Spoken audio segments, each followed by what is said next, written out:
Hey everybody, Terry from D-Lab. We're in the lab coat, alright? Hey, I want to show you the difference between a field coil speaker versus your standard audio speaker that you're used to and how to check them out. Now this one I have is an old Jensen out of an old, I believe Philco radio that I've had on the shelf, and it's a perfect one to show you how to test these field coil speakers. I think you find this interesting, so stay tuned. Here we go. Alright, so here it is. 8-inch Jensen. Alright. Field coil type. There's the electromagnet. There's the output transformer. Now the difference between these and your standard speaker is these don't have a permanent magnet because back in those days, like in the 30s, they couldn't make good permanent magnets. So what they did is they had a field coil, which was nothing more than an electromagnet, and it would run through the power supply circuit. It actually was the choke of the power supply circuit, okay? And what would happen is when you get current flow through this coil, it would act as an electromagnet and, excite the speaker. So then you would still have your output transformer that coupled between the output tube and had the secondary for the speaker coil itself, okay? So here's how you test this crazy little apparatus. Alright, so for the test we're going to utilize a very old vintage Heathkit audio generator, and the reason I use this one is it can actually put out a 10-volt peak-to-peak signal. Most of your audio generators on the market today cannot do that.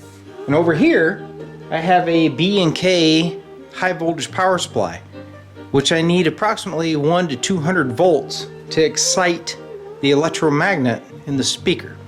Alright, so here we go. Well, one thing that's kind of interesting is, alright, here I have the audio generator hooked up, alright? Now I'm going to crank the amplitude up. You can hear it.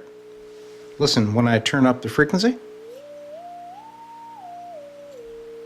it actually works without having the field coil on. It's kind of cool. Now let me turn on, I'm going to turn this down a little bit, and I'm going to turn on the power supply. I've got that set. There's 100 volts pulling about 25 milliamps through the speaker. You can hear it.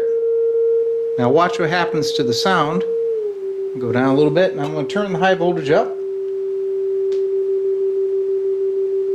You can hear it went up in amplitude.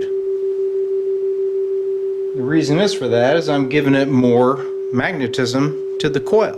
Okay? So this is how they did it in the old days. Alright?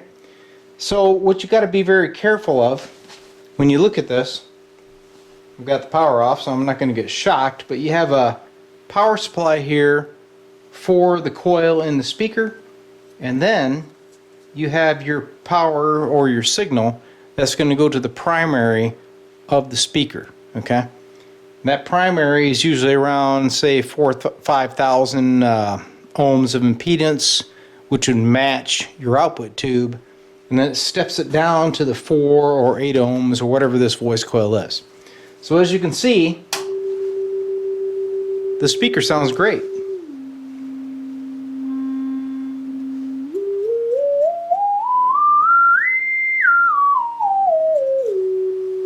Old technology at its best. Alright, well, this was just nothing more than a demonstration to show you how these old field coil speakers worked. They're really pretty cool if you think about it.